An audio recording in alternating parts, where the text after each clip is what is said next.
کہ اگر ہم شادیوں کو دیکھیں تو شریعت میں شادیوں کو بڑا آسان رکھا گیا، مگر ہم نے خود شادیوں کو بڑا مشکل بنا دیا، اور اتنا مشکل بنا دیا کہ اس کے لیے پوری زندگی لگا دیتے، اپنے گھر بار چھوڑنے پڑ جائے، گھر بار چھوڑے ہوئے ہیں، نمازوں سے دور ہیں، دین سے دور ہیں، ماں باپ کی خدمتوں سے دور ہیں، بس شادی کرنی ہے، شادی کی دھن میں لگے ہوئے ہیں۔ اس لیے شادیوں کے چکروں میں ہم نے اتنی خرچے بڑھا دیے، کہاں سے کہاں ہم پہنچ چکے۔ پیارے آقا صلی اللہ علیہ وسلم نے کو ارشاد فرمایا کہ تم نکاحوں کو آسان کرو تاکہ زناکاری کا دروازہ بند ہو جائے، مگر ہم نے کیا کیا؟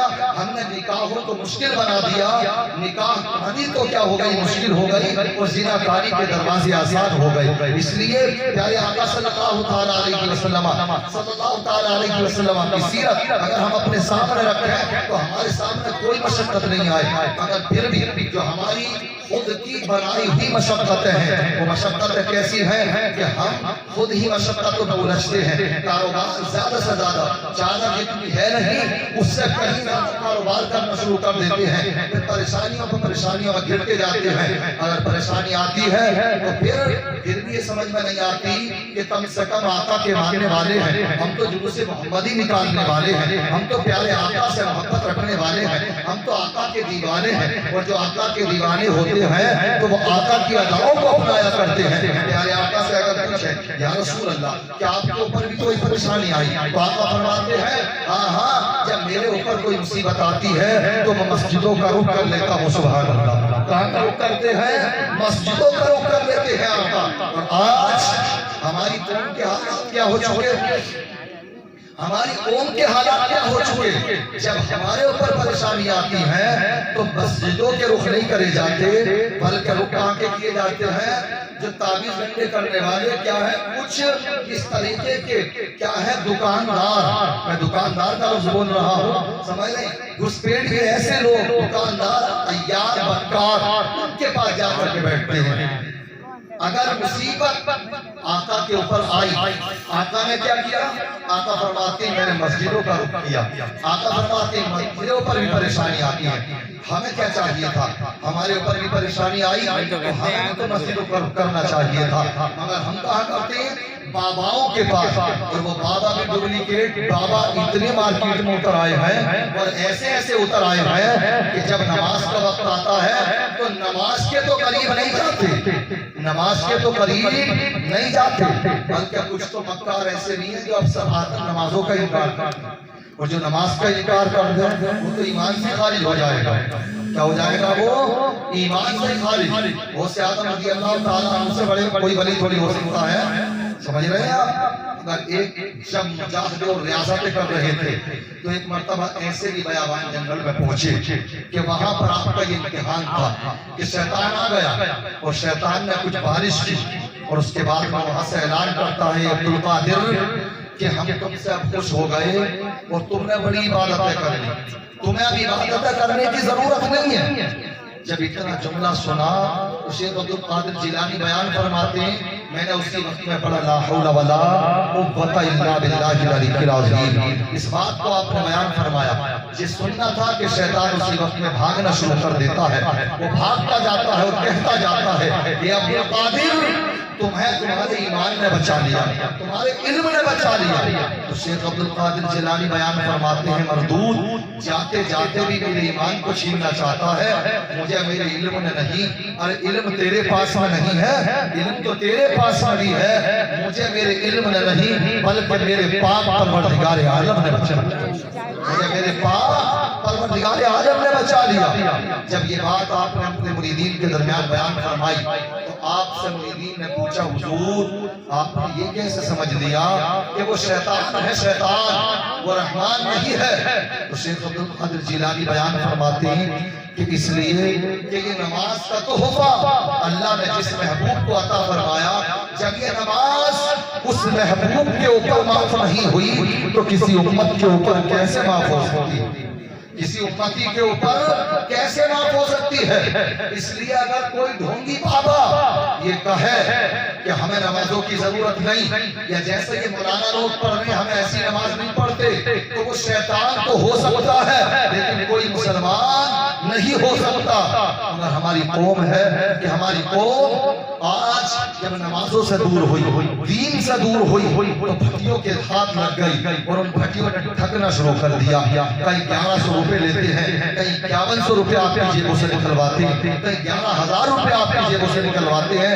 وہی لوگ جو مسجدوں میں 1000 روپے دیتے وقت میں ان کے دل کیا ہوتے ہیں؟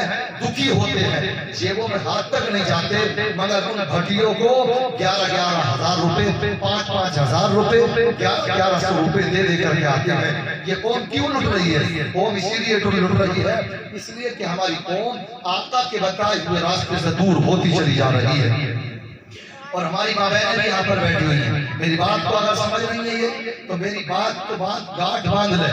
ان کے بہکاوے میں زیادہ تر عورتیں آتی ہیں، ان کے بہکاوے میں زیادہ تر عورتیں آتی ہیں۔ اچھا یہ بھی مکار ہو گئے، جب گھروں میں جاتے ہیں تو ایسے موقع پر جاتے ہیں جب انہیں پتہ ہوتا کہ اب مرد گھر میں نہیں ہوں گے اور عورتوں کو تو بٹا لیں گے۔ ہمارے استاد بیان کیا کرتے تھے کہ ایک مرتبہ ایک مکار پیر ایسے گھر میں پہنچ گیا، ایک مریدہ کے۔ جب مریدہ کے گھر میں پہنچا تو جا کر کے چارپائی کے ارد گرد کبھی ادھر لاٹھی مارے، کبھی ادھر لاٹھی مارے، کبھی ادھر مارے، کبھی ادھر مارے۔ مریدہ بڑی پریشان، کیا پیر صاحب کو کیا ہو گیا؟ بڑے جلال میں ہیں آپ، سمجھ رہے ہیں آپ؟ تو جب ہوش میں آئے بال بکھرے پڑے ہوئے، سمجھ رہے ہیں، لاٹھی کبھی ادھر مارے کبھی ادھر مارے۔ مریدہ گھبرا گئی کہ آج آخر مرید پیر صاحب کو ہوا کیا؟ بڑے جلال میں ہے آج پیر صاحب۔ جب ہوش میں آئے تھوڑے سے تو اس وقت میں مریدہ نے پوچھا کہ پیر صاحب یہ آپ کو آج کیا ہو گیا تھا جو چارپائی پہ آپ بار بار کبھی ادھر لاٹھی مار رہے تھے، کبھی ادھر لاٹھی مار رہے تھے، کبھی ادھر مار رہے تھے؟ تو بولے ارے تجھے پتا خانہ کعبہ میں کتا گھس گیا تھا، خانہ کعبہ میں کتا گھس گیا تھا، اس کتے کو مار رہا تھا۔ مگر وہ عورت چالاک تھی، اس نے دیکھا دیکھوں تو پیر پہنچا ہوا کہ کہیں ڈھونگ تو نہیں تو لیا یہ پیر، مجھے ٹھگنے کے چکر میں تو نہیں لیا۔ سمجھ رہے؟ آج کل کی عورتوں کی طرف ہوتی تو اپنے کٹ جاتی اس کے ہاتھوں، بات سمجھ میں آ رہی ہے نہیں؟ مگر وہ چالاک تھی عورت، اس نے کہا دیکھوں کہ کچھ سمجھ کر کے بھی دے دیکھوں کہ پیر کتنا پہنچا ہوا ہے، کچھ ہے یا مکاری ہے خالی۔ تو آپ نے دیکھا ہوگا پہلا شکرانہ ہوتا تھا، شکرانہ، سمجھ رہے ہیں؟ تو شکرانے میں پہلے چاولوں کے اوپر کیا ڈالا جاتا تھا؟ بورا، اور پھر اس کے اوپر سے گھی ڈالا جاتا تھا اور پھر باقی اس کے لوازمات ڈالے جاتے تھے۔ مگر اس نے کائنات کو پلٹ دیا مریدہ نے، اس نے سب کچھ الٹا کر دیا۔ اس نے کیا کیا؟ اس نے سب گھی، شکر اور باقی تمام چیزیں سب نیچے چاول اتارا اور اپنے پیر صاحب کی بارگاہ میں جا کے آگے کو رکھ دیا۔ اب پیر صاحب کے آگے جب رکھا 10-5 منٹ تو پیر صاحب نے صبر کیا اور صبر کا پیمانہ جب لبریز ہو گیا، جب نہ رکا گیا تو کہا مریدہ سے کیا یہ چاول کیا بھوکے ہی کھائے جائیں گے؟ تو وہی لاٹھی اس مریدہ نے اٹھائی اور اس پیر کو بجانا شروع کر دیا کہ مکار تجھے خانہ کعبہ میں یہاں سے گھسنے والا کتا تو نظر آ رہا ہے، مگر چاولوں کے نیچے کا شکر اور گھی نظر نہیں آ رہا۔ بات سمجھ آ رہی ہے نہیں؟ تو یہ کب ہوا؟ جبکہ وہ دیندار تھی، جب اس کو اتنی سمجھ تھی۔ لیکن اگر یہ آج کی عورتیں ہوں اور اگر کوئی آ کے یہ کہہ دے کہ تمہیں تو کوئی ضرورت ہی نہ نمازیں پڑھنے کی، سمجھ میں آ رہی ہے کہ تم تو بس پیر کا نام لے لیا کرو، تو اتنی متکٹی عورتیں ہیں آج کے زمانے کی کہ ایسا ہی کرنا شروع کر دیں کہ صحیح کہہ رہے ہیں کہ یہ بہت بڑی اللہ حساب ہے کہ اب تک یہ نماز نہیں پڑھنا پڑتی تھی، اب اس سے بھی چھٹی مل گئی، تو اب تو بھیا بس پیر صاحب کا نام لے لیا کرو اور ہو گیا تھا۔ سمجھ رہے؟ یہ بات ہے میں اس لیے کھول کر کے آپ کے سامنے رکھ رہا ہوں کہ آقا کی محبت میں آپ بیٹھے ہوئے ہیں۔ آپ اس بات کی گاٹھ باندھ لیں کہ جب یہ نماز جس نبی کے اوپر فرض کی گئی، جس نبی کو معراج کی رات میں تحفے میں دی گئی، جب یہ نماز اس نبی کے اوپر معاف نہیں ہے تو کسی پیر کے اوپر یا کسی مقتدی کے اوپر بھی نماز معاف نہیں ہو سکتی۔ یہ بات آپ کو سمجھنے کی ضرورت ہے۔ اور یہ